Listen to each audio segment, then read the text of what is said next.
நான் உயிரினும் மேலாக நேசிக்கும் எனது தேவர் என சொந்த மந்தல் அனைவருக்குமே வணக்கம். மிக சிறப்பான முறையில், அதாவது மைனாரிட்டியா இருக்கக்கூடிய இந்த கரிசல்குளம் கிராமத்துல இப்படி கடல் அலை போல எல்லாரும் எப்படி திரண்டிருக்கே அப்படிங்கிறது எனக்கு தெரியல. ஏன்னா மைனாரிட்டியா இருக்கக்கூடிய மக்கள் அந்த பகுதியில கரிசல் குளத்துல 30 வீடு தான் இருக்குன்னு அப்படின்னு சொன்னாங்க. ஆனா இன்னைக்கு வர்ற வழியில எல்லா கரிசல் குளத்துக்கு வாரம் தெரிஞ்ச உடனே அந்த இன உணர்வோடு என்ன வழிநெடுக்கும் வரவேற்ற அத்தனை கிராம மக்களுக்கும் எனது மனமார்ந்த நன்றி தெரிவிச்சுக்கிறேன். கரிசல் குளத்துக்கு தானே போறாரு, அவர் பாட்டில் போயிட்டு போட்டோம், கரிசல் குளத்துக்கு போயிட்டு வருவாரு அப்படின்னு நினைக்காம என்னோடு அங்கிருந்து துணை என்று வந்த அனைத்து பக்கத்து கிராமத்தை சேர்ந்த முக்குளத்தூர் சமயத்தை சேர்ந்த அனைவருக்குமே நான் நன்றி தெரிவிச்சுக்கிறேன். இந்த ஒற்றுமையை தான் நான் உங்ககிட்ட எதிர்பார்த்தேன். அடுத்தடுத்து சங்கரன்கோவில் தொகுதியில இந்த தென்காசி டிஸ்ட்ரிக்ட்ல ஆயிரக்கணக்கான அது கிட்டத்தட்ட 100, 200, 300 கிராமங்கள் நம்ம சமுதாயத்தை சேர்ந்த மக்கள் பெரும்பான்மையா இருக்காங்க. மைனாரிட்டியா இருக்கக்கூடிய மக்களுக்கு ஏதாவது ஒரு ஆபத்து அப்படின்னா நம்ம தான் போகணும், நம்ம தான் தட்டி கேட்கணும் அப்படிங்கிற எண்ணத்தை நீங்க வளர்க்கணும் அப்படின்னு சொல்லி எல்லா கிராமங்களுக்கும் சொல்லியிருந்தேன். அதற்கு இன்னைக்கு பலன் கிடைச்சிருக்கு. மிகவும் மகிழ்ச்சி அடைகிறேன் உங்க எல்லாரையும் சந்திச்சதுல. அது என்னை வரவேற்ற விதம் பாத்தீங்கன்னா மிக சிறப்பான முறையில் என்ன நீங்க வரவேற்றீங்க. உணர்வு பூர்வமா நீங்க வரவேற்றிய பொங்கல் எப்படின்னா மாட்டு பொங்கல் இருந்து காணும் பொங்கல் இருந்து இன்னைக்கு கிட்டத்தட்ட 3 நாள் நீங்க பொங்கல் எல்லாரும் டயர்டா இருப்பீன்னு நினைச்சேன். எப்படியும் இவங்க கொஞ்சம் களைப்படைஞ்சிருப்பாங்கன்னு நினைச்சேன். ஆனா கொஞ்சம் கூட உங்களுக்கு களைப்பு டயர்டே இல்ல. என்னை வரவேற்கும் போது நான் தெரிஞ்சுக்கிட்டேன். உண்மையில மனசார கரிசல்குளம் மக்களுக்கு நான் நன்றி தெரிவிச்சுக்கிறேன், பாராட்டுறேன். இந்த கூட்டத்தை மிக சிறப்பான முறையில இன்னைக்கு நடத்தி காட்டிய இது அனைத்து கிராமங்களுக்கும் போய் நம்ம ஒரு கூட்டம் போடுறோம் அப்படின்னோம்னா இந்த நான் இன்னைக்கு பேசுற பேச்சு நாளைக்கு இந்த உலகெங்கும் வாழும் உள்ள தமிழர்கள் நம்ம சமூகத்தை சேர்ந்தவங்க எல்லாருமே பார்ப்பாங்க. அப்போ இந்த கரிசல் குளத்துல கிட்டத்தட்ட இன்னொரு 200 வருஷம் கழிச்சு பார்த்தாலும் அந்த யூடியூப் தளங்கள்ல இருக்கும். நான் நம்ம ஊர்ல பேசின பேச்சு நீங்க எல்லாரும் அந்த வீடியோல இருப்பீங்க, அதுல மாற்றுக்கிறது கிடையாது. அப்ப 200 வருஷம் கழிச்சு நம்ம உயிரோட இருக்க மாட்டோம். அப்ப நம்ம பேர பிள்ளைகளே எல்லாம் வாழும். அப்போ அதை சர்ச் பண்ணி பார்க்கல இன்னொரு நாள் கஷ்டப்படும். அதாவது எப்படின்னா வருங்கால பிள்ளைகள் கஷ்டப்படக்கூடாது தான் இப்படி ஊரா போய் நம்ம கூட்டம் போடுறோம். அப்ப நம்ம வருங்கால நம்ம பேர பிள்ளைகளுக்கு நம்ம தலைமுறை நம்மள தப்பா நினைச்ச கூடாது. இவனெல்லாம் என்ன பண்ணானுங்கடா, இப்படி நம்மள நடுத்தரல நட்டாத்துல விட்டுட்டு போயிட்டாங்கடா அப்படின்னு நினைக்க கூடாது. ஏன்னா அந்த யூடியூப் சர்ச் பண்ணி பார்த்தா 200 வருஷம் கழிச்சு ஆனாலும் கரிசல் குளத்துல இத்தனாம் தேதி இன்ன கிழமை இந்த இடத்துல நம்ம முன்னோர்கள் கூட்டம் போட்டிருக்காங்க, நம்ம சமூகத்தின் ஒற்றுமை பத்தி பேசியிருக்காங்க, நம்மளை பத்தியும் பேசியிருக்காங்க அப்படின்னு அவங்க பார்க்கணும். அவங்க எல்லாம் பார்ப்பாங்க. பார்த்தாதான் நம்மள தப்பா நினைக்க மாட்டாங்க. அதனாலதான் இப்படி எல்லா கிராமங்களிலும் போய் நம்மளால முடிஞ்ச அளவுக்கு பேசி எப்படியாவது இதை சரி பண்ணிரும், இந்த மக்களை ஒண்ணு சேர்த்துரும் அப்படிங்கிற நோக்கத்துல தான் தெரு தெருவா அலைஞ்சுக்கிட்டு இருக்கிறோம், ஊரா அலைஞ்சுக்கிட்டு இருக்கிறோம். இந்த கூட்டத்தை மிக சிறப்பான முறையில் ஏற்பாடு செய்த காசமிகு சகோதரர் மாரிச்சாமி PMT கிளை செயலாளர் அவர்களை நான் மனதார பாராட்டுறேன். உண்மையில உங்க ஊர்ல இருந்து ஒரு போராளி எனக்கு கொடுத்திருக்கீங்க. எங்க தென்காசி மாவட்டத்துல எந்த இடத்துல வந்தாலும் அவர் நிக்காரு, எந்த கூட்டத்தில் வந்தாலும் நிக்காரு. உண்மையில நான் மனதார பாராட்டுறேன் அண்ணன் மாரிச்சாமி அவர்களை. அதுக்கப்புறம் ஊர் நாட்டாமை திரு முத்துக்குமார் அவர்களையும் நான் மனதார பாராட்டுறேன். சந்தனகுமார் அவர்களையும் மனதார பாராட்டுறேன். உங்க தம்பி வெங்கடேஷ் அவர்களையும் நான் மனதார பாராட்டுறேன். சீனி ST கொரியர் அவர்களையும், கருப்பசாமி அவர்களையும், மணி அவர்களையும், செந்தில்குமார் அவர்களையும் மனதார நான் பாராட்டுறேன். இந்த ஊருக்குள் நுழையும் பொழுதே இளைஞர்கள், பெரியவர்கள், குழந்தைகள் அதிகமான பேரு நீங்க இருந்தீங்க. கடந்த வருடத்தை விட இதுவரைக்கும் நடந்த வருடத்தை இதுவரைக்கும் பொங்கல் எத்தனையோ மட்டும் வந்திருக்கு. கரிநாள் வரும்போது உங்களுக்கு பயமா இருக்கோ இல்லையோ, எனக்கு பயமா இருக்கும். தேவமாறு அங்கங்க ஏதாவது தண்ணியை போட்டு சண்டை போட்டுருவாங்களோ, FIR ஆயிருமோ, இவங்களுக்குள்ள பிரச்சனை ஆயிருமோ அப்படின்னு சொல்லி பயந்துகிட்டே இருப்பேன். உண்மையிலே பயந்துகிட்டே தான் இருப்பேன். இன்னைக்கு இந்த திருப்பி எத்தனை FIR விழ போகுது தெரியல, எத்தனை பேர் படிக்கிறவங்க வாழ்க்கை வம்பா போகுதுன்னு தெரியலையே, இப்படி எல்லாம் ஒரு கவலையில இருந்தேன். ஏன்னா பொங்கல் தீபாவளிக்கு பல்வேறு சென்னை, பெங்களூரு இப்படி நம்ம ஊர்ல இருந்து இந்த கிராமங்கள் தோறும் இருந்து வேலைக்கு போனவங்க அந்த இளைஞர்கள் எல்லாம் பொங்கல் தீபாவளிக்கு வருவாங்க. இந்த வர்றவங்க என்ன செய்யணும்னா அந்த இளைஞர்கள் தாய் தாப்பனை பார்க்க முடியல, நம்ம மனைவியை பார்க்க முடியல, இவ்வளவு நாள் கழிச்சு வந்திருக்கோம் அப்படிங்கிற உண்மையான எண்ணம் இருந்துச்சுன்னா அந்த பொங்கல் தீபாவளி அந்த பொங்கலுக்கு 3 நாள் குடும்பத்தோடு இருந்து சமைச்சு சாப்பிட்டு அன்பை பரிமாறணும். அதுதான் பொங்கல். நீங்க நேரம் என்ன பண்ணிருந்தீங்க, அங்க இருந்து வந்துட்டு நம்ம மாமனை பார்க்கல, மச்சான பார்க்கல, ஃப்ரெண்ட்ஸை பார்க்கல அப்படின்னு சொல்லி ஊருக்கு வெளியே ஒரு ஆலமரத்துக்கு அடியிலையோ இல்ல ஒரு ஆத்து பக்கத்துல உட்கார்ந்து நம்மளால லைட்டா சரக்கடிக்கும் அப்படின்னு சொல்லி சரக்கடிக்க. அப்படி சரக்கடிக்கும் பொழுது உங்களுக்குள்ள ஏதாவது அந்த பையனுக்கு யாராவது ஒரு பகை இருந்துச்சு, ஏதாவது ஒரு அட்டாக் பண்ணாங்க அப்படின்னு சொன்னா உங்க எல்லாரும் மேலயும் FIR ஆயிருது, உங்க எல்லாரும் மேலயும் FIR ஆயிருது. ஆனா நீங்க பெங்களூர்ல இருந்து சென்னையில இருந்து வேலையை விட்டுட்டு வந்திருப்பீங்களா, நீங்க திருப்பி வேலைக்கு போகணும்ல, இன்னைக்கு இங்க ஜெயிலுக்கு போயிருவீங்க. அப்ப அந்த வேலை போயிரும், அப்ப நம்ம மேல வழக்கு வந்துரும், அப்ப நம்ம வாழ்க்கை முடிஞ்சுதா. அதுக்கு தான் தொடர்ந்து வீடியோ விட்டுக்கிட்டே இருந்தேன். யாரும் தப்பு செஞ்சாங்க தம்பி, சென்னையில இருந்து வரவன், பெங்களூர்ல இருந்து வரவன், வீட்டுல அக்கா தங்கச்சியோட, மனைவியோட, தாய் தந்தையோட உட்காருங்கப்பா. எங்கேயும் ரோட்ல போய் நின்று இந்த நல்ல நாள் பொருள் நாளுக்கு தான் பிரச்சனை வரும். ஏன்னா நான் வாழ்க்கையில ரொம்ப சந்தோஷப்பட்ட நாள் எதுமா, வாழ்க்கையில இத்தனை ஆண்டுகளுக்கு அப்புறம் இந்த பொங்கலுக்கு தான் 2 போன் வந்திருக்கு. புரியுதுல, போன வருஷம் 100 போன் வந்திருக்கு பிரச்சனைன்னு சொல்லி. இந்த வருஷம் வெறும் 2 தான். அந்த 2 நல்ல சம்பளத்துல இருந்த பையன், சென்னையில நல்ல சம்பளத்துல இருந்த பையன் தேவையில்லாம இன்னைக்கு பொங்கல் திருவிழாக்கு அந்த இடத்துல போய் மது இருந்துட்டு சண்டை போட்டு ஒருத்தனை மண்டையை உடைச்சு நேத்து ரிமாண்ட், நேத்து ஜெயிலுக்கு போயிட்டான். அவங்க அம்மா நேரா என் வீட்டுக்கு வர்றாங்க. அவங்க அம்மாவும் அப்பாவும் அந்த பொண்ணு கொடுத்த மாமனார் மாமியாவும் வராங்க. இந்த மாதிரி என் பிள்ளை தப்பே பண்ணலையா, என் பிள்ளைய போலீஸ் பிடிச்சி போயிட்டு தப்பே பண்ணாம உன் பிள்ளை எப்படிமா போலீஸ் பிடிக்கும் அப்படிங்கிற. இல்லையா என் பிள்ளை தப்பே பண்ணல அப்படின்ட்டாங்க. ஏன்னா தாய் தப்பனுக்கு தெரிஞ்சாதானே பெத்த பிள்ளை ரோட்ல போய் சண்டை போடுறது தாய் தப்பனுக்கு தெரியாதுல்ல. அப்ப என் பிள்ளை தப்பே பண்ணல, என் பிள்ளை ஒழுங்கா இருக்கா, என் மாமன் மேல எந்த வழக்கம் இல்ல அப்படின்னு உடனே எப்போதுமே அந்த எஸ்பி கான்ஸ்டபிளுக்கு அடிப்பேன். உயர் அதிகாரிக்கு அடிக்கிறது பதிலா அந்த ஸ்டேஷன் எஸ்பி கான்ஸ்டபிளுக்கு அடிச்சு கேட்டோம்னா எல்லா விஷயமும் தெரியும். அடிச்சு கேட்கும் பொழுது அண்ணா நேத்து இந்த மாதிரி ஒரு பிரச்சனை நடந்துச்சுனே, அதுல இந்த பையன் தான் ஒண்ணா இருக்கிறான், இவன் தான் அருவாள் எடுத்துட்டு போய் வீட்டு கதவை கொத்தி இருக்கான், இவன் தான் பைக்கை வெட்டி இருக்கான். அதான் அப்போ சரி இப்போ எப்படின்னா என்ன ஆச்சு அதாச்சு இவன் கன்ஃபார்மா இருக்காம உடனே இன்ஸ்பெக்டர் அடிச்சு கேட்கிறோம் வீடியோ வேணா அனுப்பட்டுமா அப்படிங்க. எஸ்பிக்கு எல்லாத்துக்கும் அனுப்பியாச்சு வீடியோ எல்லாம் முழுக்க ஒண்ணா அவன் தான் செயல்பட்டு இருக்கான். அப்ப அவன் வாழ்க்கை போச்சா, 4 பேருடைய வாழ்க்கை நேத்து போச்சா, நேத்து முடிஞ்சு போச்சு. அப்ப அவன் மாசம் 40,000 சம்பளம் எல்லாம் க்ளோஸ் ஆயிட்டுல, இனிமே ஜெயிலுக்கு போயிருவான். அதைத்தான் சொன்னேன், பார்த்து செயல்படுங்க. உங்களை கஷ்டப்பட்டு படிக்க வைக்காங்களே, உங்களை வளர்த்து விடுதாங்களே, அப்ப நீங்க எல்லாம் இப்படி பண்ணுதீங்களே ஒரு வேதனையில தான் ஊரா போயிட்டு எல்லாரும் குடிக்காங்க, மது அருந்தாதீங்க, ரோட்ல வம்புதும்பு பண்ணாங்க. எதுக்கு சொன்னா காலம் நமக்கான காலம் இல்ல, நமக்கான பாதுகாப்பு இல்ல, புரியுதுல? சட்டம் நமக்கு பாதுகாப்பு இல்ல, சட்டம் இன்னைக்கு சரி கிடையாது. அப்ப நாம எல்லாம் கரெக்டா இளைஞர்கள் நீங்க கரெக்டா இருந்தா மட்டும்தான் வீட காப்பாற்ற முடியும் அப்படிங்கிற ஒரே ஒரு நோக்கம் தான். ஊரா எதை போய் சொல்றோம், ஊரா மீட்டிங் போட்டு நீங்க கை தட்டணும், நீங்க என்னைய ஒரு இதா நினைக்கணும், நான் ஒரு அரசியல்வாதி ஆனாலும் சொன்னாரு வருங்கால சட்டமன்ற உறுப்பினர் எல்லாரும் இப்போ அதை கடைபிடிச்சிட்டாங்க. தயவு செய்து இனிமேல் அந்த வார்த்தை நீங்க சொல்லாதீங்க. ஏன்னா சட்டமன்ற உறுப்பினர் அது ஒரு காலத்துல அது நம்ம ஐயா முத்துராமலிங்க தேவருக்கு நான் சட்டமன்ற உறுப்பினர் ஆகணும்னு நினைச்சோம்னா அவர் ஆக்க வைப்பாரு, அதுல மாட்டுக்கிறது கிடையாது. அதனால எல்லா இடத்துலயும் போய் சட்டமன்ற உறுப்பினர் நம்ம சட்டமன்ற உறுப்பினர் ஆகணும்னு உங்ககிட்ட வரல. ஏன்னா இந்த தொகுதி ரிசர்வ் தொகுதி, புரியுதுல? ஏன் இங்கேயே சுத்தி ஏன்னா இங்கதான் பாசமான மக்கள் எல்லாரும் நீங்க இருக்கீல, உசுரா இருக்கீலன்னு சொல்லி தான் உங்க எல்லாத்தையும் சரி பண்ணணும் தான் இங்க சுத்தி வரேன். நான் இங்க தேர்தல் நின்று ஜெயிக்கணும்னு இல்ல, உங்க எல்லாத்தையும் பாதுகாக்கணுங்கிறதுல நான் ரொம்ப தெளிவா இருக்கிறேன். எப்படி எல்லாம் ஆபத்து வருது அப்படின்னு நீங்க பார்க்கணும். நாங்க இதுவரைக்கும் சரி எந்த ஒரு மேடையில கூட எந்த சமுதாயத்தையும் நம்ம திட்டினது கிடையாது, புரியுதா உங்களுக்கு? எந்த சமுதாயத்தையும் அழிக்க நம்ம நினைச்சது கிடையாது, நம்ம மக்கள்கிட்ட சொன்னது கிடையாது. ஆனா என் சமுதாயத்தை இந்த மாதிரி தொடர்ந்து சீண்டும் போது என் சமுதாயத்தை அழிக்க நினைக்கும் பொழுது மட்டும்தான் பிற சமூகத்தின் மீதே எனக்கு கோபம் வரும், மற்றபடி எந்த ஒரு கோபம் வராது. பனங்குடியில 12 வயசு பிள்ளை 13 வயசு பையன் அவன் பள்ளிக்கூடம் போயிட்டு வந்த பையில கஞ்சா போதையில தலையில மட்டும் 13 வெட்டி வெட்டியிருக்கான். ஒருத்தன் தலையில மட்டும் 13 வெட்டி வெட்டியிருக்கான். அப்ப அந்த பையன் துடிக்க அந்த பையில கொலை செஞ்சிருக்கான். அதோட செய்திகளே வெளியே வரல. அப்புறம் நாங்க இங்க இருந்து போய் அந்த வீடியோ எடுத்து வெளியே போறதுக்கு அப்புறம் தான் தமிழ்நாடு முழுவதும் தெரிஞ்சிருக்கு. அப்ப நான் ஒரு வீடியோ போட்டேன், எந்த சமூக மக்கள் பட்டியல் சமூக மக்கள் ஏதாவது பாதிக்கப்பட்டாங்கன்னா முதலமைச்சர் எப்படி போன்ல பேசுறீங்களே, அப்ப எங்க சமுதாயத்துல ஒரு பையன் துடிக்க செத்து போயிருக்கானே, அப்ப நீங்க பேசலையே அப்படின்னு சொல்லி வேதனைய நம்ம பகிர்ந்த உடனே சபாநாயகர் வரார். சபாநாயகர் அவர் வருத்தம் தெரிவிக்க, ஆமா ஒருதலை பட்சமா செயல்படுதான், நீங்க நினைக்கிறது கரெக்ட் தான், அவன் கஞ்சா போதையில தான் இதை கொலை செஞ்சிருக்கான், நாங்க வருத்தம் தெரிவிச்சுக்கிட்டோம், அவனுக்கு பாதுகாப்பு கொடுக்காம வருத்தம் தெரிவிச்சுக்கிட்டோம் அப்படின்னு சொல்லி வருத்தம் தெரிவிச்சுட்டு அந்த பையன் வாடகை வீட்டுல தான் இருந்தாங்க. அந்த குடும்பம் 20 லட்சம் ரூபாய் மதிப்புள்ள வீடு, அந்த பையனுக்கான பணம் உதவி நிதி உதவி எல்லாத்தையுமே உட்கார்ந்து 2 நாள் உட்கார்ந்து பெற்று கொடுத்துட்டு வந்தோம். புரியுதுல?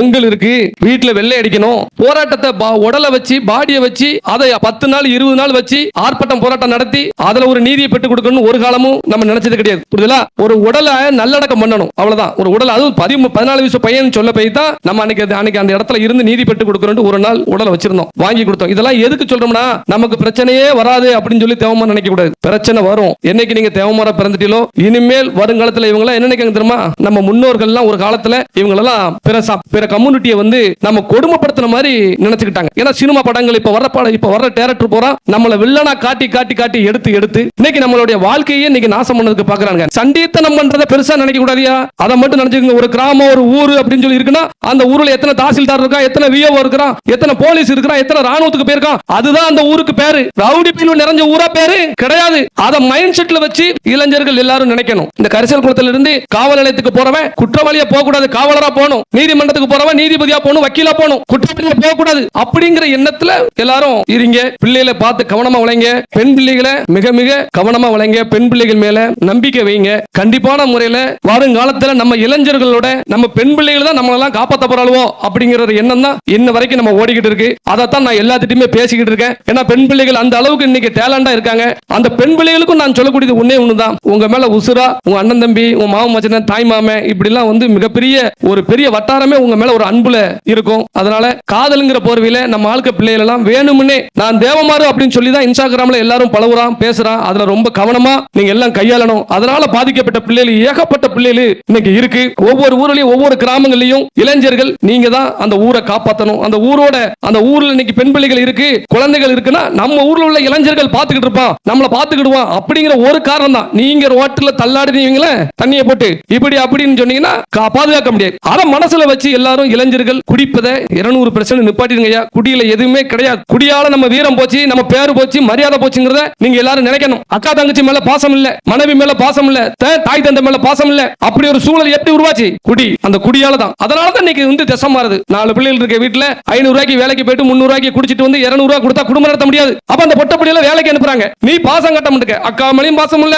தங்கச்சி மேலயும் பாசம் இல்ல, மனைவி மேலயும் பாசம் இல்ல. அப்ப வேலைக்கு போகும்போது வேலைக்கு போன இடத்துல ஒருத்தர் என்ன சொல்லுவான்? நல்லா இருக்கியாமா, சாப்பிட்டியா, பாத்து வாமா, என்னமா உடல் மீண்டும் இந்த மாதிரி மெலிஞ்சிருக்கேன்னு சொன்ன உடனே நம்ம அம்மாவோட, நம்ம அப்பனோட, நம்ம அண்ணனோட, நம்ம தம்பியோட பாசம் காட்டுதானே அப்படின்னு சொல்லி மாறுமா மாறாதா? அப்ப இதுக்கு காரணம் நம்ம இதெல்லாம் நடந்துகிட்டு இருக்கிறத சொல்றேன், நடக்காத சொல்லல, இதெல்லாம் கண் கூட நடந்துகிட்டு இருக்கு. அதனால இளைஞர்கள், பெரியவர்கள், தயவு செய்து சொல்றேன், ஆண்கள் தான் எல்லா விஷயத்துக்குமே நம்ம காரணமா அமைஞ்சிருந்தோம். ஒரு சமூகம் கெட்டு போறதுக்கு பொட்ட பிள்ளைலாம் ரோட்ல போய் சண்டை எடுத்துட்டு வருது, பொம்பளை பிள்ளைலாம் ரோட்ல போய் கல்ல கொண்டு எறிஞ்சிட்டு சண்டை போட்டு வருது, ஆம்பளை பிள்ளை தான் ரோட்ல போய் நின்று வம்பு எடுத்துட்டு வேலையில போற ஓனான வீட்டுக்குள்ள விட்ட மணிக்கு இழுத்து பிடிச்சு விட்டுட்டாங்க. நேரா போலீஸ் வந்துருது. காவல்துறை அங்கிருந்து கோபத்துல வரும்போது உன் மவன் எங்க அப்படின்னு கேட்கும்போது, என் மவன் தப்பே பண்ண மாட்டான்னு சொல்லி உன் தாய் சொல்லுவா, உன் மேல நம்பிக்கையில. அப்ப அந்த காவல்துறை உன்னை உன் தாயையும் உன் தங்கையும் தப்பா பேசுவாங்க. அப்ப அப்பவே அந்த மான மரியாதை போச்சா? அதனால சொல்லுதேன், வீட்டுல நம்ம ரோட்ல சண்டை இருக்கோம்னா வீட்டுல யார் இருக்கான்னு யோசிக்கணும். நம்ம சண்டை போட்டு ஓடிடுவோமே, அப்ப நம்ம வீட்டுக்கு போலீஸ் போயிருமே, நம்ம அம்மா உட்காந்துருப்பல, நம்ம அக்கா உட்காந்துருப்பல, அப்படிலாம் மனசுல நினைக்கணும் தம்பி. நம்ம தேவமாரா பிறந்திருக்கோம், இதெல்லாம் பழக்க வழக்கம் கிடையாது, புரியுதா? அனைத்து சமுதாய மக்களும் சொல்றேன், இங்க நிறைய சமுதாய மக்கள் இருக்கு,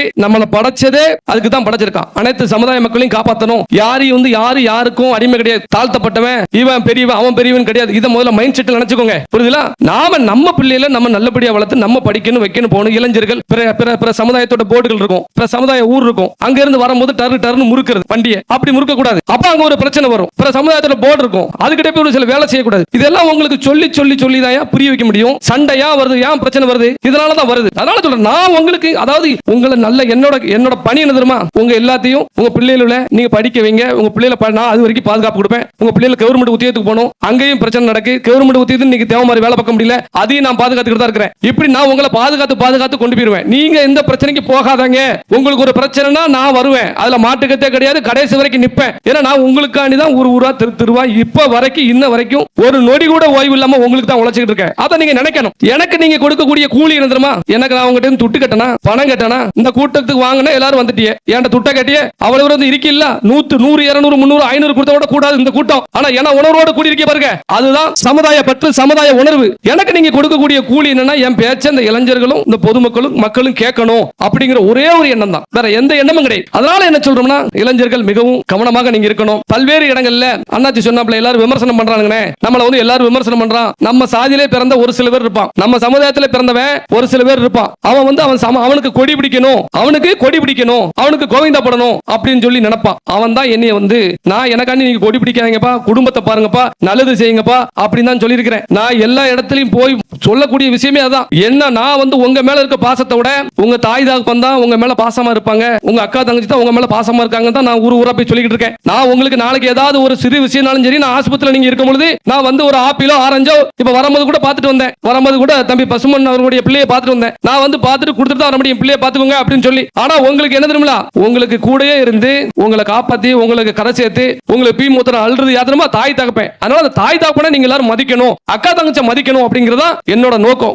ஊரா பாசத்தை நம்ம வந்து விதைச்சிட்டோம் ஐயா, பாசத்தை விதைச்சாலே அந்த சமுதாயம் முன்னுக்கு வந்துரும். புதுதா நீங்க தப்பு பண்ண மாட்டேன், அந்த ஒரு நோக்கத்துக்கு தான் இன்ன வரைக்கும் நான் செயல்பட்டு இருக்கேன். இந்த குடியான தாய் தகப்பன் எப்படின்னா, தகப்பனுக்கு வந்து இன்னைக்கு மரியாதை இல்லாம போயிட்டு இதெல்லாம் நீங்க வந்து பாத்துக்கிட்டு இருப்பீங்க. இன்னைக்கு பல்வேறு கட்டத்துல சொல்றான், 10ஆம் கிளாஸ் தான் படிச்சிருக்காரு, அதாவது நான் படிக்கலையா, என்ன சொல்றா பாருங்க, படிக்காத தற்கூரி, அவருக்கு வந்து நாங்கெல்லாம் படிச்ச தலைவர்கள் அப்படின்னு சொல்லுவான். இந்த நாட்டை 5 மட்டும் நாட்டை ஆண்ட அந்த கருணாநிதி இருக்கார்ல, அவர் என்ன படிச்சிருக்காரு? காமராஜர் மிக சிறப்பான முறையில ஆட்சி புரிஞ்சாரு, அவர் என்ன படிச்சிருக்காரு? அவரும் படிக்கல. இன்னைக்கு உலகெங்கும் வந்து கிரிக்கெட்டோட கடவுள், கிரிக்கெட் விளையாட்டோட கடவுள் சச்சின் டெண்டுல்கர் 10ஆம் கிளாஸ் தான் படிச்சிருக்காரு. அதையெல்லாம் விட்டுங்க, நாமெல்லாம் உசுரா நினைக்கக்கூடிய, குலதெய்வமா நினைக்கக்கூடிய எங்க ஐயா பசுமன் முத்துராமலிங்க தேவரே 10ஆம் கிளாஸ் தான் படிச்சிருக்காரு. புரியுதுல? படிப்பு ஒரு மனிதனுக்கு வந்து, படிச்சவன் தான் இன்னைக்கு கிரிமினல் அலையறான். இன்னைக்கு படிச்சவன் தான் ஒவ்வொரு இடங்களையும் கிரிமினல் வேலை பார்க்கறான். படிச்சவன் தான் இன்னைக்கு ஏழை மக்களுடைய பணத்தை திருடுறான். இன்னைக்கு ஊரா கோயில்கள்ல சிலைகளை கொள்ளையடிக்கிறது யாரு? படிச்சவன் தான் கொள்ளையடிக்கிறான். இன்னைக்கு கிரிமினல் வேலை பார்க்கற அத்தனை பேருமே படிச்சவன் தான், டிகிரி முடிச்சவன் தான். பல்வேறு இடங்கள்ல மக்கள் இன்னைக்கு கொல்றான் அப்படின்னா குண்டு வச்சு அவன் படிச்சவன் தான். அதனால இப்படி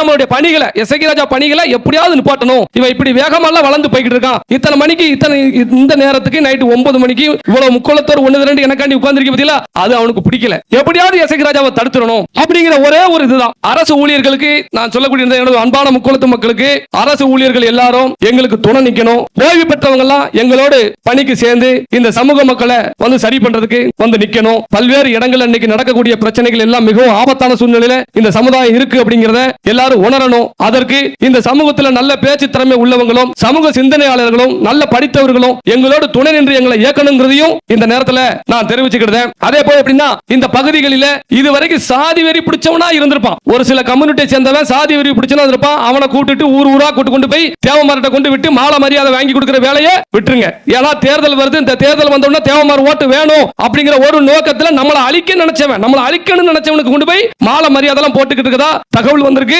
அதெல்லாம் நான் வன்மையா நான் கண்டிக்கிறேன். 2026 சட்டமன்ற தேர்தல் மிகவும் முக்கியமான தேர்தல். உண்மையில நான் என்ன சொல்றேன்னா பணம் காசு இதுக்கு விலை போகாதீங்க. பணம் கொடுத்தா வாங்கிக்கோங்க, அதெல்லாம் மாட்டுக்கத்தே கிடையாது. அந்த பணம் எல்லாம் உங்க பணம் தான். ஓட்டுக்கு 2000 3000 இந்த திருப்பு போட்டி போட்டு கொடுப்பான். எல்லா பணத்தையும் வாங்கிக்கோங்க. ஆனா நமக்கு நம்ம ஓட்டு போட போற வேட்பாளர் நமக்கு பாதுகாப்பா இருப்பானா, நம்ம பிள்ளைகளை பாதுகாப்பான, நாளைக்கு ஒரு பிரச்சனைக்கு நிப்பானா அப்படின்னு பார்த்துட்டு நீங்க வாக்களிங்க. யாருக்கு வாக்களிக்கிறதையும் நான் கண்டிப்பான முறையில் தேர்தல் நேரத்தில் நான் சொல்லுவேன். அதுல எந்த ஒரு மாட்டுக்கட்டும் கிடையாது. அதனால மீண்டும் சொல்றேன், இந்த பெண் பிள்ளைகளை மிகவும் கவனத்தோடு வளர்க்கணும். பெண் பிள்ளை தான் நம்மளுடைய பராசக்தி, குலதெய்வமே பெண் பிள்ளை தான். மான போன உசுறுவலாத ஒரு சாதி இந்த சாதி. அதனால பெண் பிள்ளைகளை மிகவும் கவனமோடு எல்லாரும் நீங்க வளர்க்கணும். நான் பெண் பிள்ளைகளுக்கும் சொல்றேன், உங்க எல்லாத்தையும் நம்பிதான் இந்த சமுதாயம் இருக்கு, இந்த மக்கள் இருக்காங்கிறத நீங்க எல்லாரும் உணரணுமா. உங்களுக்கு ஒரு ஆபத்து பிரச்சனை அப்படின்னா கூட பிறந்த மாதிரி எல்லா விஷயத்தையும் என்கிட்ட எடுத்து சொல்லுங்க. நான் கண்டிப்பான முறையில் கூச்சப்படாங்க, வெக்கப்படாங்க. எல்லாரும் ஒரு சில விஷயத்தை மூடி மறைக்க தான் இவ்வளவு பெரிய பிரச்சனை இன்னைக்கு உருவாயிருது. நிறைய பெண் பிள்ளைகளை இப்ப நாங்க சரி பண்ணி இருக்கிறோம். நிறைய குடும்பங்கள் நான் ஒவ்வொரு இடத்திலும் பேசுவதை பார்த்து சொல்லியிருக்காங்க. அதெல்லாம் சரி பண்ணி தக்காத்தி காப்பாத்தி கொடுத்திருக்கிறோம். அதனால தயவு செய்து எந்த ஒரு விஷயம் இருந்தாலும் நீங்க, அதனாலதான் உங்க ஊர்ல எல்லா ஊர்லயும் இன்னைக்கு கிளைகள் போட்டுக்கிட்டு இருக்கோம். இன்னைக்கு சகோதரர் மாரிச்சாமி இந்த ஊர்ல எந்த ஒரு பிரச்சனையா இருந்தாலும் அவருடைய எடுத்து சொல்லுங்க. அவர் பொன்ராஜன் சொல்லுவாரு, பொன்ராஜன் எனக்கு சொல்லுவாரு. கண்டிப்பான முறையில் அந்த பிரச்சனை நாங்க சரி பண்ணுவோம். காவல் நிலையம் பொறுத்தளவுல, காவல்துறையை பொறுத்தளவுல ஓரளவு இன்னைக்கு தென்காசி மாவட்டத்தில் நல்ல நிலைமையில தான் எல்லாரும் இன்னைக்கு செயல்பட்டு இருக்காங்க. நிறைய கம்ப்ளைண்ட் குற்றச்சாட்டு எதுவுமே இல்ல. மற்ற மாவட்டங்கள் இருக்கிற மணிக்கு இல்ல. நல்ல அதிகாரிகளா நல்ல காவலர்களா எல்லாரும் இருக்காங்க.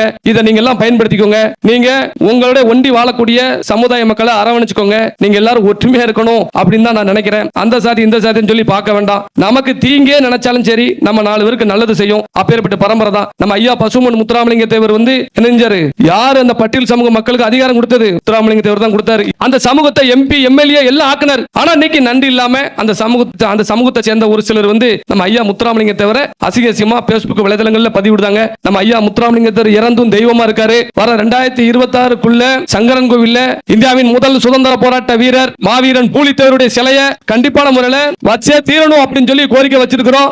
இந்த கர்ச்சகுளம் மண்ணில இருந்து நான் சொல்லிட்டு போறேன், 2026 தேர்தலுக்குள்ள சங்கரன் கோவில்ல பூலித்தேவருடைய சிலையை அமைக்கல அப்படின்னு சொன்னா அதுக்கு காரணமான யாரையும் நாங்க ஜெயிக்க வைக்க மாட்டோம், விட மாட்டோம். இது மிகப்பெரிய ஒரு பிரச்சாரமாக மாறும். எடுத்த வாக்க நான் காப்பாற்றுவோம். அதுல எந்த ஒரு மாற்று கருத்தும் கிடையாது. எல்லாரும் நீங்க எல்லாம் ஒற்றுமையா இருந்தா மட்டும்தான் நம்ம ஒவ்வொரு விஷயங்களையும் கோரிக்கைகளையும் நம்ம வென்றெடுக்க முடியும். அதனால எல்லாரும் ஒற்றுமையா இருங்க. நீங்க எனக்கு செய்யக்கூடிய ஒரே ஒரு விஷயமே, நீங்க எல்லாம் ஒற்றுமையா இருந்தா மட்டும்தான் நம்ம சமூகத்தை காப்பாற்ற முடியும். இன்னொன்னு மேடைக்கு நான் சொல்லக்கூடியதுதான், எல்லா பெண்களுக்கும் ஆண்களுக்கும் சொல்லக்கூடியதான், கவனமா கேட்டுக்கோங்க. ஜனத்தொகை என்பது நம்ம சமுதாயத்துல குறைஞ்சுக்கிட்டே போகுது. ஜனத்தொகை எல்லா இடத்துலயும் நம்ம குறைஞ்சுக்கிட்டே போறோம். அதனால இந்த அரசாங்கம் சொல்ற மணிக்கு ஒன்னே ஒண்ணு கண்ணே கண்ணு, நாம் இருவரு நமக்கு ஒருவரு, இதெல்லாம் திரும்ப நம்ம சாதியோட கூட்டத்தை அழிக்கிறதுக்கு. அதனால யாரும் அப்படி இது பண்ணிட வேண்டாம். நம்ம ஒரு காலத்துல எல்லார் வீட்லயும் 10 பிள்ளைகள் 15 பிள்ளைகள் 12 பிள்ளைகள் இருந்துச்சு. இன்னைக்கு ஒரு பிள்ளைய வச்சுக்கிட்டு நம்மளோட ஜனத்தொகையை குறைச்சிட்டோம். இன்னைக்கு செல்வாக்கு இல்ல. அதனால எல்லார் வீட்டுக்குள்ளயுமே 4 பிள்ளைகள் 5 பிள்ளைகள் இருக்கணும். அதற்கு ஆண்களும் ஒழுங்கா வேலைக்கு போகணும், குடிக்க கூடாது. அதனாலதான் ஊரா நான் போய் சொல்லுதேன். அதனால நம்ம ஜனத்தொகை மக்கள் தொகை ஓட்டு வங்கி எந்த மக்கள் அதிகம் இருக்காங்களோ அந்த மக்களுக்கு தான் அரசாங்கமும் சப்போர்ட் பண்ணும். புரியுதா? அதனால நம்ம ஒரு பிள்ளை தான் எனக்கு வேணும், 2 பிள்ளை அப்படின்னு நினைக்காதீங்க. வருங்காலத்துல நம்ம சமுதாயம் 2.5 கோடி பேர் 3 கோடி பேர் சொல்லி மாறணும் அப்படின்னு சொன்னா நம்ம அதுக்கு தயாராகணும் அப்படிங்கிறது நான் இந்த நேரத்தில் பதிவு செஞ்சுக்கிறேன். உண்மையிலே இந்த நேரத்தில் தொடர்ந்து தமிழகம் முழுவதும் இருந்து கூட்டம் நடந்துகிட்டு இருக்க. நாளைக்கு கிட்டத்தட்ட தேர்தல் முடிவு வரைக்கும் கூட்டம் இருக்கு. உங்களெல்லாம் நம்பி தான் இந்த தேர்தலில் நாங்க இப்படி தெருவா போய் பேசிட்டு இருக்கோம். எலெக்ஷனை சந்திக்கணும் நோக்கத்துல இன்ன வரைக்கும் நாங்க ஏற்பாடே பண்ணல. ஏன்னா நீங்க எல்லாம் கூட்டம் போடுறதே அவங்க எல்லாம் சந்திச்சிடணும் அப்படின்னு சொல்லி தான் நாங்க வந்துகிட்டு இருக்கிறோம். அதுக்கு உண்மையா எல்லாரும் இருக்கணும். நான் எப்பவுமே சொல்றதுதான், நீங்க இப்படி இருக்கணும் அப்படி இருக்கணும். இந்த சமுதாயம் சொல்லுது. டெய்லி போன் பண்ணி அண்ணே விலைக்கு போறாங்க, அவன் துரோகி, இவன்ட போறாங்க, அவன் துரோகி, இவன்ட போறாங்க. நான் எங்கேயும் போக மாட்டேன், நீங்க எல்லாரும் என்னை விட்டுட்டு ஓடிடாங்க அப்படிங்கறதான் டெய்லி பதிவு பண்ணிட்டு இருக்கிறேன். அதை ரொம்ப கவனமா நீங்க கையாளணும். எந்த காரணத்தை கொண்டும் சரி, இந்த இனத்தை அழிச்சவனையும் இந்த இனத்தை அழிக்க நினைச்சவனையும் துரோகிகள்கிட்டையும் ஒரு காலமும் இந்த பிஎம்டி மக்கள் பாதுகாப்பு இயக்கம் இருக்காது. அதுல நான் ரொம்ப தெளிவா இருக்கிறேன். உங்க எல்லாத்தையும் வித்துறக்கூடாது, அடமானம் வச்சிடக்கூடாது, உங்களுக்கான கோரிக்கைகள் நிறைவேறாம எந்த கட்சிக்கும் கூட்டணி பேரக்கூடாதுங்கிற ரொம்ப தெளிவா இருக்கிறேன். அதே மாதிரி நீங்களும் எல்லாரும் இருக்கணும் அப்படிங்கிற ஊர் ஊரா சொல்லிக்கிட்டு இருக்கிறேன்.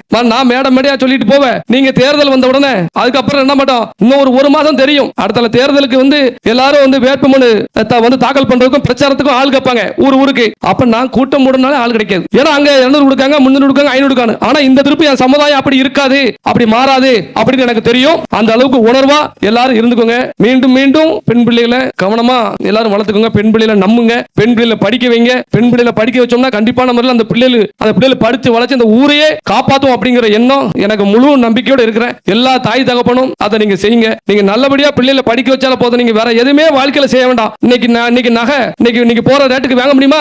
வாங்க முடியாது. இன்னைக்கு வெள்ளி ரேட்டு இன்னைக்கு வாங்க முடியுமா? வாங்க முடியாது. அப்ப நீங்க என்ன செய்ய, உங்க பிள்ளைகளுக்கு 50 பவுன் போட்டா தான் வருவான், 20 பவுன் போட்டா தான் வருவான். அந்த நகை மேல உள்ள கவனத்தை முதல்ல விடுங்க. நகை வேணும், நகை வேணும், நகை வேணும், அதை வச்சு பிள்ளைகளை படிக்க வைங்க. பிள்ளைகளை படிக்க வச்சிருந்தீங்களே, அவன் நாளைக்கு ஒரு தாசில்தாரவோ, அவ ஒரு ஆர்டிஓவோ, ஒரு கலெக்டரோ வந்தானுங்களே, தன்னால வருவான். உங்களுக்கு நம்ம பிள்ளையை கட்ட வந்துதான் தீரணும். அதனால படிப்பை முதல்ல கவனமா நீங்க செலுத்துங்க. பிள்ளைகளை படிக்க வச்சுட்டாலே நீங்க போதும் நினைக்கிற இளைஞர்களும் படிப்பை மெயினா நினைங்கயா, கல்வியை மெயினா நினைங்க. இந்த 10ஆம் கிளாஸ் படிச்சிருவேன், 12ஆம் கிளாஸ் படிச்சவன் பள்ளிக்கூடம் போகாம இருப்பான். நீ தயவு செய்து போலீஸா மாறு. நீ 10ஆம் கிளாஸ் படிச்சா நீ போலீஸா மாறலாம். அந்த போலீஸுக்கான அதிகாரத்தை நான் சொல்றேன். ஒன்னே ஒண்ணு சொல்றேன். ஒரு பக்கத்து ஊர்ல மாட்டு சமூகத்தை சேர்ந்த ஒரு பையன் உன்னை அடிச்சிட்டான் அப்படின்னு வைப்பா, உடனே நீ என்ன பண்ணுவச்சா, இன்னாரு நம்மள அடிச்சிட்டானே, அவனை விடக்கூடாது அப்படின்னு நினைப்பெல்லாம் கண்ணுல விளக்கணை ஊத்திக்கிட்டு நிப்ப.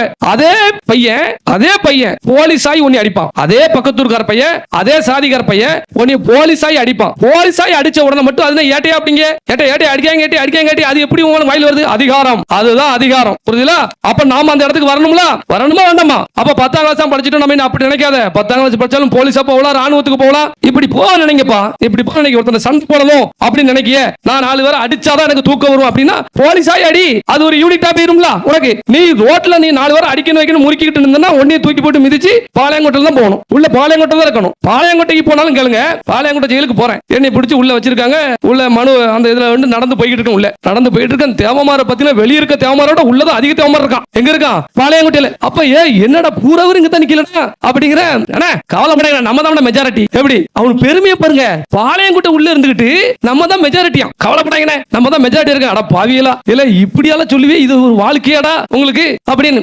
அப்புறம் நான் உள்ள போகணும்னு சூப்பரண்ட் எல்லாரும் எசக்கி இது வெளியே அந்த தேவர்குளம் பிரச்சனையோட நடந்தது. அப்போ அந்த காக்கி சட்டை வேற, இந்த காக்கி சட்டை வேற எசக்கி உள்ள எதுவும் பிரச்சனை அப்படின்னாங்க. உங்களை பார்த்த உடனே எல்லாரும் இந்த பேப்பர்ல எழுதி அந்த பிரச்சனை கொடுப்பாங்க, நீங்க அதை எதுவும் கண்டுக்கிட வேண்டாம் அப்படின்னு. அப்ப நான் இருக்க தண்டியும் சாப்பாடு கொஞ்சம் நல்ல சாப்பாடு போட்டாங்க. அதையும் ஒரு தேவமாரி சொல்றான், என்ன இப்பக்குள்ள வெளியே பேராதானே, நீ வந்தவன சாப்பாடு நல்ல சாப்பாடு போடுதான். அவன் பாருங்க, ஏன்டா காலமுள்ளா போனா நான் உன் கூட இருப்பேனா, என்ன உனக்கு பெயிலிகள் வந்துடாமனே அப்படிங்க. அப்போ பாருங்க, அந்த உள்ள ஜெயில இருக்கமே, நம்ம வீடு என்ன செய்யும், பிள்ளைகள் என்ன செய்யும், நம்ம மனைவி என்ன பண்ணுவாங்க, கொஞ்சம் கூட கவலை இல்ல. ஏக காலையில எந்திரிச்ச உடனே அவன் வீட்டுல இருந்தான்னு வைங்களேன், குளிக்க மாட்டான், கோயிலுக்கு போக மாட்டான், திருநார் பூச மாட்டான். செயலுக்குள்ள பாருங்க, காலையில 6 மணிக்கு கதவை திறந்து விட்ட உடனே எந்திரிச்சு குளிச்சுட்டு போய் பட்டையை பாத்தீங்கன்னா இப்படி அடிச்சிட்டு உட்கார்ந்து இருக்கிறான். சாரத்தை உடுத்திக்கிட்டு அந்த இடத்துல அவ்வளவு ஒரு இதா. இப்படி நீ வெளியே இருந்திருந்தா நீ உள்ள வந்திருப்பியாடா அப்படின்னு. இப்படி வெளியே இருந்திருந்தோம்னா, வெளியே போய் இப்படி இருந்தோம்னா உள்ள வந்திருப்பானா. உட்கார்ந்து இது விளையாண்டுட்டு இருக்கான். இந்த தாயை வரைஞ்சு விளையாடுறாங்கல்ல, இதை உட்கார்ந்து விளையாண்டுட்டு இருக்கான். அப்ப அது ஒரு பெருமை இல்லையா? சிறை கட்டியது நமக்கு தாமா, ஜெயில நமக்கு தானே கட்டிருக்காங்க. எதுக்கு கட்டினாங்க ஜெயில்? நமக்கு வெள்ளக்காரனை விரட்டி அடிச்சோம். அந்த நேரத்துல வெள்ளக்காரன் நம்மள அடக்க முடியல. அப்ப இந்த பரம்பரை பூரா பிடிச்சி ஜெயில போடணும் அப்படின்னு சொல்லி ஜெயில் கட்டினான். இப்பமா இப்ப உள்ள ஜெயிலுக்கு எப்படி இருக்கு, அப்ப உள்ளதுக்கு எப்படி இருக்கு? வெள்ளக்காரனை நம்ம எதிர்த்தனால நமக்கு நம்ம பிடிச்சு போட ஜெயில் கட்டினாயா. இப்ப நமக்கு ஜெயில் வேண்டாம். அந்த ஜெயிலுக்கு இன்னைக்கு நம்ம அதிகாரியா போனோம். புரியுதா? 4 பேரை நிர்வகிக்கிற ஒரு அதிகாரத்துக்கு போனோம் அப்படின்னு நினைக்கணும். அதனால தயவு செய்து சொல்றேன், ஒவ்வொருத்தன் சொல்லுவான் இன்ஸ்டாகிராம்ல அப்படி இப்படி ஆன போனோம்மா, புரியுதுல? அதெல்லாம் நம்பிறாங்க. நீங்க ஜெயிலுக்கு போனா தான் தெரியும். அங்க 4 நாள் 5 நாள் உள்ள இருக்கும் போது தான் தெரியும். அது வரைக்கும் உங்களுக்கு தெரியாது. சோறு எல்லாம் உள்ள எப்படி தெரியுமா இருக்கும்? நீங்க வீட்டுல தாய் சமைச்சது பொண்டாட்டி சமைச்சதெல்லாம் தூக்கி எறிஞ்சிருப்பியா, இது நல்லா இருக்கா அது நல்லா இருக்கா அப்படின்னு சொல்லி. உள்ள போனா தான் தெரியும். அங்க இருந்து வரும்போது நாத்தடிக்கும். என்னது வருது அப்படின்னு பார்த்தா சாப்பாடு வரும். புரியுதா? அந்த சாப்பாடு தான் நம்ம சாப்பிடணும். அதனால தயவு செய்து சொல்றேன், ஜெயிலாம் நமக்கு பெருமை அப்படின்னு கனவுல கூட நீங்க யாரும் நினைக்க கூடாது. இந்த ஊர்ல நான் பேசிட்டு போனதுக்காண்டி நான் வரும்பொழுதே இப்ப எல்லா கிராமத்திலையும் பாதி கிராமத்துல குடி இல்ல, மது இல்ல, சந்தோஷமா இருக்கு. எல்லா ஊர்ல இருந்து போன் பண்றாங்க, என் மகன் குடி விட்டுட்டான், என் கணவன் குடி விட்டுட்டான், என் பிள்ளை இன்னைக்கு குடி விட்டு இன்னைக்கு எனக்கு உழைச்சி தருது அப்படிலாம் எனக்கு போன் வந்திருக்கு. இந்த ஊருக்கு வரும்பொழுது என்னை வரவேற்கும் போதே பார்த்தேன், ஒரு 5-6 பேர் நீங்க எல்லாம் ட்ரிங்க்ஸ் அடிச்சிருக்கீங்க, அதெல்லாம் பார்த்தேன். சரி, நான் அதை ஏத்துக்கிட்டேன். ஏன்னா பொங்கல் நீங்க எல்லாம் ஜாலியா இருக்கீங்க, நான் ஏத்துக்கிட்டேன். அதையே வாடிக்கையா இல்லாம தயவு செய்து அதெல்லாம் விட்டுருங்க. இளைஞர்கள் நல்ல விளையாடுங்க, உடம்ப ஏத்துங்க. என்ன விளையாட்டு, நீங்க ஜிம் அமைக்கணும், எங்க ஊர்ல விளையாட்டு பொருள் வாங்கி கொடுங்க. கொடுங்கண்ணே, நாங்க விளையாடுறதுன்னு சொன்னீங்கன்னா நாங்க எங்க அறக்கட்டளை இருந்து நாங்க விளையாட்டு பொருள் வாங்கி போடுறோம். புரியுதுல? அதுல மாட்டுக்கத்தே கிடையாது. விளையாண்டு உடம்ப தேத்துங்க. அந்த உடம்ப பார்த்து அந்த முகத்தை பார்த்து அவன் தேவமாறுன்னு சொல்லி நிக்கணும், தெரியணும். அந்த உடம்ப பார்த்து தெரியணும். என்ன அப்பேற்பட்ட தேவமாரெல்லாம் இறந்து போய் ரொம்ப வருஷம் ஆச்சு. அதனால தயவு செய்து எல்லா ஊர்களையும் இளைஞர்கள் வந்து இதெல்லாம் நீங்க செய்யணும் அப்படின்னு ஆசைப்படுறேன். ஊருக்கு வந்து இந்த மாதிரி உடற்பயிற்சி கொடுத்தலாம் உருவாக்கணும் என்னோட எண்ணம். அதுல மாட்டுக்கத்தே கிடையாது. எல்லா ஊருக்கும் போறமா, நான் எல்லா ஊருக்கும் போறேன். மாட்டு சமயத்தை சேர்ந்த அந்த கிராஸ் பண்ணும் பொழுது அந்த ஊர் ஆலமரத்துக்கு மத்தியில மாட்டு சமய மக்கள் இருக்கக்கூடிய ஆலமரத்துக்கு அடியில இந்த பார் கிடக்கு, விளையாட்டு பொருள் கிடக்கு, விளையாட்டு பொருள் பார் கிடக்கு. அதுல ஒரு சின்ன நூலகம் இருக்கு. அப்ப அந்த பசங்க நல்லா விளையாடுறாங்க. அந்த நூலகம் வந்து புத்தகத்தை படிக்கும். அந்த ஆலமரத்துக்கு அடியில தேவமாறு ஊர் எந்த ஊருக்குலாம் நான் போறேனோ அந்த ஊர்லாம் பூரா ஆலமரத்துக்கு அடியில பாட்டு தான் கிடக்கு. பார் கம்பி கிடையாது, பாட்டு தான் கிடக்கு. ஏன்னா தேவமாருக்கு ரெஸ்ட் வேணும். கரெக்டா அந்த இடத்துல காத்து நல்ல காத்தோட்டம் இருந்த உடனே அந்த இடத்துல கொஞ்சம் அந்த இது இருக்க கூடாது அப்படிங்கறத உன் கூட பிறந்தவன தான் சொல்றேன். உன் கூட பிறந்தவன தான் இதெல்லாம் நான் எல்லா பக்கமும் பேசிட்டு இருக்கேன். அதை உணரப்பை தான் நான் பேசுறேன். தயவு செய்து இனி அப்படி இருக்க கூடாது. இந்த ஊர்ல ஏற்கனவே மது அருந்திக்கிட்டு இருந்தவங்களும் இனிமேல் நீங்க அடிக்க கூடாது. அதுக்கான சக்தி எனக்கு கிடைச்சாலும் உங்களுக்கு அதை கூட நான் வந்து கேரளால இருந்து கூட நான் மை வாங்கி போடுறது தயாரா இருக்கிறேன். தேவமாருக்கு போறா புரிதா குடிக்க கூடாதுன்னு சொல்லி. அதனால தயவு செய்து அந்த பழக்கவழக்கம் இருந்தாலும் நீங்க எல்லாம் விட்டுறணும். என்ன இவ்வளவு நேரம் இருந்து என்னோட பேச்சை கேட்டதற்கும் என்னை மிக சிறப்பான முறையில என்னை வரவேற்றதற்கும் நான் அந்த ஊர் மக்களையே கட்சக்குளம் மக்கள் அனைவருக்கும் நான் நன்றி தெரிவிச்சுக்கிறேன். இன்னைக்கு நான் போனாலும் உங்களுக்கு காது குத்துக்கோ உங்க வீட்டு கல்யாண வீட்டுக்கோ நான் வரணும் வரலே தெரியாது. உங்களுக்கு ஏதாவது ஆபத்து அப்படின்னா எசகிராஜா எங்க இருந்தாலும் கரிசல் குளத்துக்கு வருவேன் அப்படின்னு நான் தெரிவிச்சுக்கிறேன். அருமையான கோரிக்கைகளை சங்கரங்க தொகுதிக்கு கொடுத்திருக்கீங்க. நெசவு தொழில் மேம்பட ஆவணம் செய்ய வேணும் அப்படின்னு சொல்லி அதான் நிறைய கோரிக்கைகளை கொடுத்திருக்காங்க. மாவட்ட நிர்வாகத்துக்கும் மாண்புமிகு முதல்வருக்கும் நான் சொல்லக்கூடியதுதான், இந்த பகுதிகளில் எண்ணற்ற தொழிற்சாலைகள் வேலைகள் இல்லாதனால இளைஞர்கள் கெட்டு போறதுக்கும் ஊர் விட்டு ஊர் போறதுக்கும் நிறைய இன்னைக்கு வாய்ப்புகள் இருக்கிறது. அவங்க எல்லாம் வெளிநாடுல வெளியூர்ல இருக்கிறாங்க. அதனால இந்த பகுதிகளில் நெசவு தொழில் மேம்பட ஆவணம் செய்ய வேண்டும். அரசு மருத்துவமனை தரம் உயர்த்த வேண்டும். சிப்காட் உருவாக்கி தொழிற்சாலைகளை ஏற்படுத்தி வேலை வாய்ப்பை உருவாக்க வேண்டும். அனைத்து ஊர்களிலும் குளங்களை தூர்வாரி கரைகளை பலப்படுத்த வேண்டும். மாமன்னர் பூலித்தேவருக்கு அவர் மறைந்த இடத்தில் சிலை வைக்க வேண்டும். சங்கரங்கோவில் ராஜபாளையம் ரோட்டில் புளியங்குடி ரோட்டிலும் ரயில்வே மேம்பாலம் அமைக்க வேண்டும். சங்கரங்கோவில் தொகுதிக்குட்பட்ட மேலநிலையங்கள் ஒன்றியத்துக்குட்பட்ட கிராமங்களில் பெண்களுக்கு மார்பக புற்றுநோய்க்கான சிறப்பு குழுவை அமைத்து விழிப்புணர்வு ஏற்படுத்தவும் வராமல் தடுக்க நடவடிக்கை வேண்டும் என்று கேட்டுக்கொள்கிறோம். தமிழகத்தில் சட்டமன்ற தொகுதியில் சுழற்சி முறையில் பொது தொகுதிகளாக ஆக்க வேண்டும். கடந்த 20-30 ஆண்டுகளுக்கு மேலாக இருக்கும் இந்த சங்கரங்கோவில் தொகுதியை பொது தொகுதியாக மாற்றணும். திருவேங்கடம் தாலுகாவை வறட்சி பகுதியாக அறிவிக்க வேண்டும். கடந்த 4 ஆண்டுகளாக உளுந்து பாசி மற்றும் மக்காச்சோளத்திற்கு இன்சூரன்ஸ் மற்றும் நிவாரணம் வழங்க வேண்டும். எலுமிச்சைக்கு நிரந்தரமாக ஆதரவு விலை நிர்ணயிக்க வேண்டும். புளியங்குடியை விட அதிகமாக சங்கரங்கோவில் பகுதியில் எலுமிச்சை பயிரிடுவதால் எலுமிச்சைக்கு ஏற்றுமதி வசதி செய்து கொடுக்க வேண்டும். ஆலமநாயக்கர்பட்டி அரசு உயர்நிலைப் பள்ளியை அரசு மேல்நிலைப் பள்ளியாக தரம் உயர்த்த வேண்டும். வேளாண்மை துறை அதிகாரிகள் விவசாயிகளுக்கு சரியான ஒத்துழைப்பு தரவில்லை என்று குற்றச்சாட்டு வருகிறது. அதை சரி பண்ணணும். மேலும் அரசு கொடுக்கும் மானியத்தை சரிவர கொடுக்க முடியாங்க அப்படிங்கிற புகாரும் வந்திருக்கு. அதையும் மாவட்ட நிர்வாகம் சரி செய்ய வேண்டும். செண்பகவல்லி அணையை சரி செய்து கொடுக்க வேண்டும். வாசுதவநல்லூர், சிவகரி, திருவேங்கடம் பகுதி விவசாயிகளுக்கு நீர்ப்பாசனத்துக்கு தேவையான தண்ணீர் கிடைக்க ஏற்பாடுகள் செய்ய வேண்டும். குருவிகுளம் பஸ் ஸ்டாண்ட் அருகே உள்ள கரையை சீர் செய்து பூங்கா அமைத்திட வேண்டும். இதெல்லாம் தேர்தல் முடிஞ்சு போச்சு, 5 வருஷம் முடிஞ்சு போச்சுல, இதுல ஒண்ணுமே செய்யல. ஆனா இப்ப ஓட்டு கட்ட ஒத்துருவாங்க. என்ன எத்தனை கோரிக்கை இருக்கு பாருங்க. அழகான கோரிக்கைகள். உண்மையில தேவமாற பாராட்டுதேன். பரவாயில்ல. இப்பெல்லாம் எல்லாரும் இப்படி எல்லாம் கோரிக்கைகளை அந்தந்த பகுதிக்கான கோரிக்கைகள் என்னங்கிற கேட்கும் பொழுது அழகான முறையில் டைப் அடிச்சு கொடுத்திருக்காங்க. இன்னொன்னு உங்களுக்கு சொல்லிட்டு நான் விடைபெறுகிறேன். என்னன்னா மனு எழுதணும், ஏதாவது உங்களுக்கு ஒரு எந்த திட்டத்துக்கான மனு எழுதணும் அப்படின்னாலும் சரி, காவல்துறைக்கு போய் மனு எழுதணும், ஒரு புகார் கொடுக்கணும் அப்படின்னாலும் சரி, நீங்க மனு எழுதுறதுக்கு சோம்பேறி படுவீன்னு தெரியும். அதனால மனு எழுதுறதுக்கு விருப்பம் பண்ண மாட்டீங்கன்னு தெரியும். அதுக்காண்டியே கம்ப்ளைண்ட் கொடுக்க போக மாட்டீங்கன்னு தெரியும். அதனால எங்களது பிஎம்டி மக்கள் பாதுகாப்பு இயக்க அலுவலகத்தில் 24 மணி நேரம் செயல்படுத்த மணிக்கு கம்பி 24 மணி நேரம் உங்களுக்காக மனு அடிச்சு கொடுப்போம். தமிழ்நாடு முழுவதும் இன்னைக்கு மனு அடிச்சு கொடுக்கும். அதுக்கு காசு எல்லாம் நீங்க கொடுக்க வேண்டாம். இதெல்லாம் போன் பண்ணி எனக்கு ஒரு பிரச்சனை அப்படின்னு சொன்னா ஆதார் கார்டு போட்டு விட்டு அந்த மனு அடிச்சு உங்களுக்கு பிடிஎஃப் அனுப்புவாங்க வாட்ஸ்அப்ல. அதுல நீங்க கையெழுத்து மட்டும் கொண்டு போய் மனு கொடுத்தா போதும். இதுக்கு மேல தேவமாருக்கு எதுவுமே செய்ய முடியாது. புரியுதுல? நீங்க அதை பயன்படுத்திக்கோங்க. நீங்க அதை பயன்படுத்திக்கோங்க. மனு எழுதினா மட்டும்தான் பிழைக்க முடியும். எழுதணும், ஒவ்வொரு விஷயத்தையும் எழுதணும். அதனால இளைஞர்கள், பெண்கள் எல்லாரும் ரொம்ப ஃப்ரீயா இருக்கும் போதெல்லாம் புத்தகங்கள் படிங்க. புத்தகம் படிச்சுட்டு நல்லபடியா அறிவை வளர்க்கணும் அப்படின்னு சொல்லி நான் கேட்டுக்கொள்கிறேன். மீண்டும் இந்த கரிசல் குளம் மக்களை பார்க்க நான் கண்டிப்பான முறையில் வருவேன்னு சொல்லி நான் தெரிவித்துக் கொள்கிறேன். நன்றி.